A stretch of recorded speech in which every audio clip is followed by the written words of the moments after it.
আমরা যদি বিরোধে লিপ্ত হই তাহলে পরাশক্তিগুলোর সুবিধা, তখন আমাদের কাউকে দিতে হবে ট্রানজিট, কাউকে দিতে হবে সেন্ট মার্টিন, কাউকে দিতে হবে দেশের অর্ধেক। চিল্লায় বলো ঠিক কিনা? নিজেরা নিজেদের প্রবলেম সলভ করার ক্যাপাসিটি আমাদের আর থাকবে না। নিজেরা বিরোধে জড়ালে পরাশক্তিগুলো আমাদের মাথায় কাঁঠাল ভেঙে খায়। তখন ভারতের পিছনে দৌড়াতে দৌড়াতে, আমেরিকার পিছনে দৌড়াতে দৌড়াতে আমাদের জুতার তলা ক্ষয় হইয়া যাইবে। নিজেরা নিজেদের প্রবলেম সলভ করা যাবে না।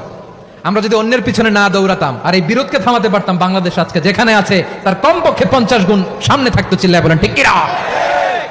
তাহলে 1 নাম্বার ক্ষতি হচ্ছে আমাদের পাওয়ার লেস হয়ে যায়, আমরা দুর্বল হই যদি আমরা বিরোধ করি। 2 নাম্বার হচ্ছে পরাশক্তিগুলোর সুবিধা নেয়। 3 নাম্বার হচ্ছে আমাদের উন্নয়ন, দেশের উন্নতি, অগ্রগতি এটা স্থবির হয়ে যায়, এটা বাধাগ্রস্ত হয়। প্রিয় ভাই, ইউনিটি, ঐক্য হচ্ছে একটা দেশের উন্নয়নের মূল ভিত্তি।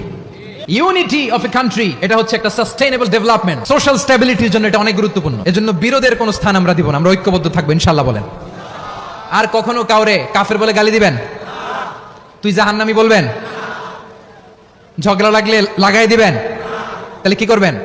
মিলাই দিব। আওয়াজ করে বলেন কি করব? প্রিয় ভাইরা, এই বিরোধ গত 50 বছর তো আমরা দেখেছি। ধর্মীয় অঙ্গন বলেন, সামাজিক অঙ্গন বলেন, রাজনৈতিক অঙ্গন বলেন।